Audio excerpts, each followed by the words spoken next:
m'appelle Yom, ça n'est pas mon vrai nom, c'est un pseudo. En fait, il y a plein de raisons à ça. D'abord, pourquoi oui, Yom, c'est le jour en hébreu et c'est aussi le jour en arabe. Donc j'aime bien le fait que ce soit un mot commun aux deux. Et puis d'autre part, c'est une petite partie de mon prénom, donc ça restait quand même pas trop loin du nom que donnaient mes parents. Et puis après, parce que normalement en hébreu on prononcerait Yom. Moi j'aime bien aussi de temps en temps le prononcer Yom pour qu'on sache pas trop si c'est de l'hébreu ou autre chose. Et c'est aussi parce que ça se rapproche du Om qui, comme ça, dans d'autres traditions, est le son qui est censé représenter carrément la création de l'univers.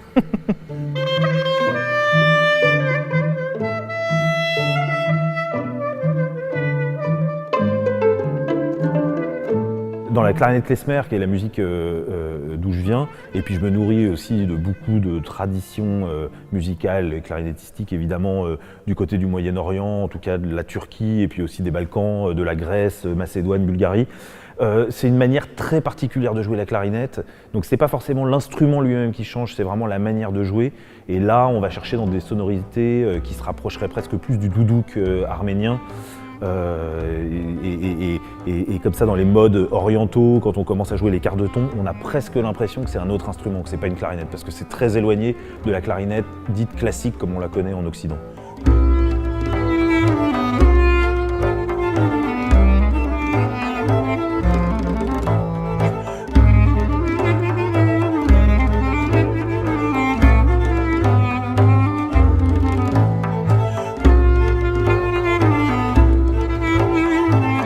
La musique klezmer, on ne peut pas la définir de façon absolue, définitive et catégorique, parce que c'est un terme un peu générique pour définir une musique qui était sur un territoire très large. Mais donc, pour résumer, c'est la musique traditionnelle non religieuse des Juifs d'Europe de l'Est et d'Europe centrale.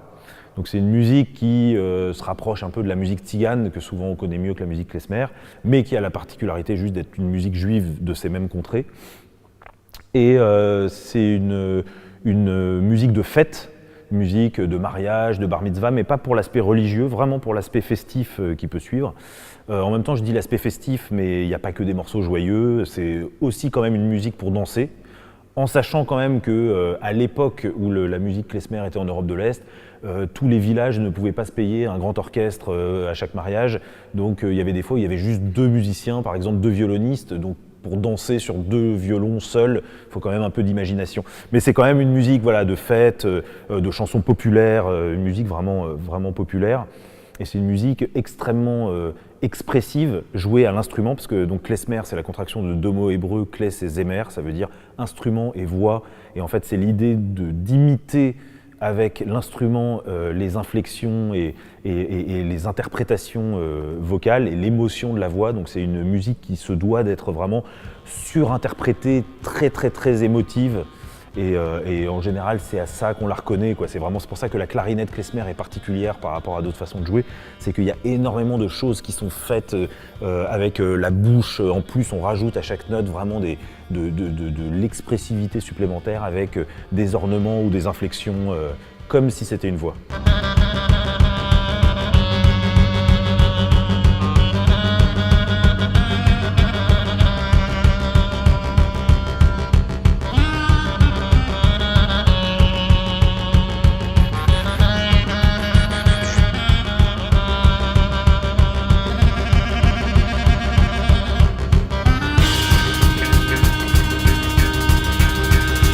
Dans tous les projets que je fais, on continue à me définir comme clarinettiste klezmer parce qu'il faut bien définir les choses par quelques termes qui se rapprochent à peu près de la réalité.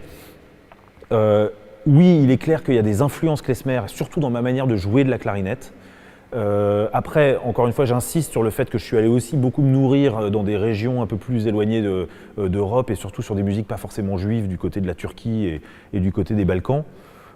Mais c'est vrai que c'est beaucoup sur les arrangements et sur les personnes avec qui j'ai joué que je suis allé chercher les distinctions entre mes différents projets. Je pense que d'un point de vue clarinettistique, si on se concentre sur la mélodie et mon interprétation, évidemment il y a des évolutions au cours du temps parce que j'ai quand même continué à travailler un peu et à chercher, mais je crois que la clarinette quand même donne un fil rouge assez clair à tous mes projets. Par contre, c'est vrai qu'au point de vue des arrangements et de mes collaborations, j'ai tenu à visiter le monde de la manière la plus large possible. Donc je suis parti du côté du rock, du côté de l'électro. Effectivement, mon dernier disque s'intéresse vraiment de très près à l'americana, donc le basse-batterie, mais aussi toutes les guitares, et puis avec vraiment un côté country, folk, blues, etc.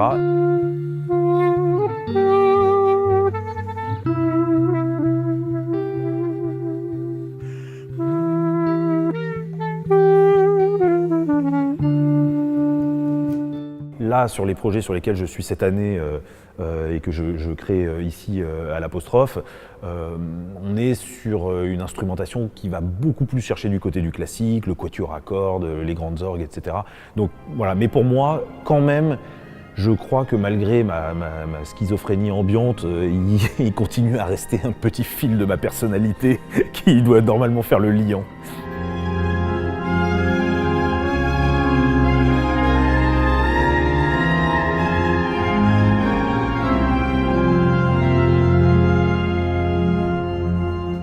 Cette année, il y a pour moi un tournant un peu dans mon parcours musical qui a été quand même initié avec un projet qui s'appelle Le Silence de l'Exode que j'ai fait il y a quelques années et dont le disque est sorti je crois en 2014, et puis aussi un duo avec Wang Lig, un bardiste chinois sur lequel on a travaillé un peu sur la trance chamanique, mais voilà, d'une façon un peu étrange.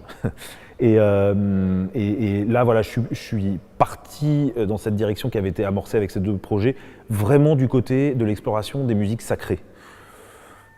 Toutes les musiques sacrées, donc au fur et à mesure de différents projets, il va y avoir, là pour l'instant, sur ces deux premiers projets qui sont donc Illumination avec un quatuor à cordes qui s'appelle le quatuor Ixi, et Prière qui est en duo avec l'organiste titulaire des Grandes Orgues de Saint-Eustache qui s'appelle Baptiste Florian Marlouvrard. Là, c'est une exploration des musiques sacrées que je qualifierais de occidentales ou savantes occidentales, pour pas forcément dire classiques, parce que ça s'intéresse aussi à des musiques dites sacrées plus contemporaines, comme des influences de Messiaen ou même de certaines œuvres de Stockhausen ou autres.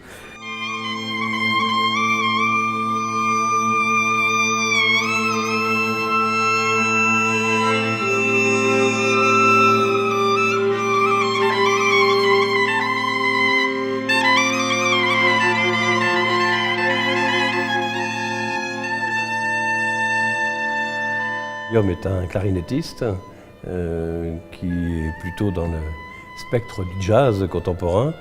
Alors, c'est un artiste que nous avions eu l'occasion d'entendre dans le cadre de Jazz au fil de l'Oise, puisque nous lui avons proposé de faire un parcours avec nous de plusieurs années.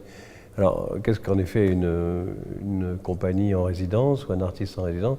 C'est une équipe ou une personne, une personnalité, un artiste en tout cas, avec lequel nous organisons un certain nombre de projets qui peuvent être très variés, hein, qui vont du concert évidemment, de la forme aboutie du projet artistique donné, communiqué au public, mais qui passe aussi par toute une série d'autres interventions possibles, qui peuvent être des stages, qui peuvent être des projets d'action culturelle menés avec différents milieux de la population.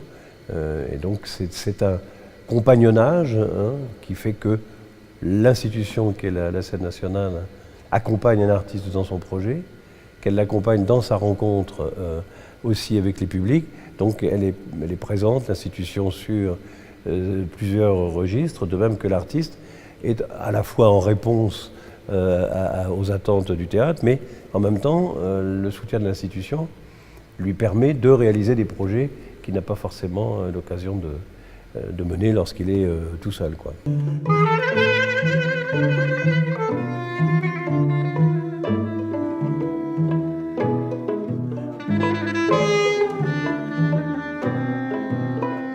L'intérêt de la résidence, il est à plein de niveaux.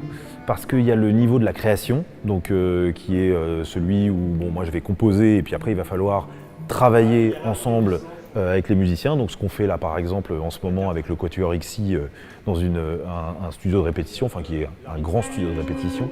Il y a aussi de la diffusion, c'est-à-dire jouer des groupes déjà existants comme on a fait l'année dernière. J'ai présenté plusieurs de mes projets. Je pense que c'est aussi une manière de se présenter au point de vue du public, de ne pas tout de suite arriver et dire je me mets dans un studio et je travaille, mais d'abord voilà ce que je fais, voilà ce que j'ai fait, etc. Et puis après il y a tout un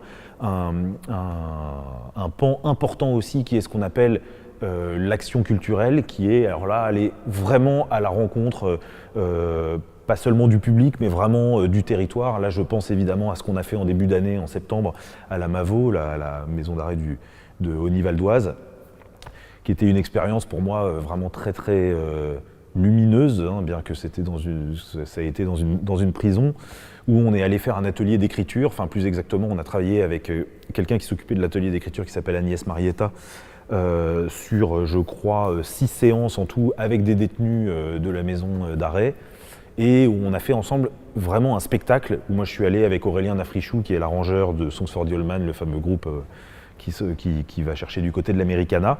On est allés tous les deux faire un peu la musique de ce spectacle, où les détenus avaient écrit des textes, les ont peaufinés comme ça avec nous pour qu'on les mette en musique et puis que ça corresponde et qu'on fasse... voilà, ça c'est ce qu'on appelle l'action culturelle, mais en soi ça veut tout et rien dire. Voilà, en tout cas c'est une rencontre, je dirais en général en dehors des formes traditionnelles que peuvent prendre la musique, c'est-à-dire dans un théâtre ou dans un auditorium, etc. Là, voilà, je crois que c'est les 3 pans principaux, et cette année, enfin l'année dernière a été une année peut-être un peu plus du côté de la diffusion pour se présenter. Cette année, c'est vraiment une année du côté de la création et donc de l'action culturelle avec cette rencontre des détenus de la maison d'arrêt du Val-d'Oise. La notion de résidence veut bien quand même indiquer ce que étymologiquement le mot résidence veut dire, c'est-à-dire être présent sur un territoire, de résider, c'est-à-dire de connaître davantage les gens, de connaître davantage les lieux, d'être en rencontre avec le milieu, et de telle façon que l'échange puisse se faire. Et il est à la fois stimulant pour le public, qui vient découvrir évidemment plusieurs facettes d'un même artiste, mais il est stimulant aussi souvent pour l'artiste.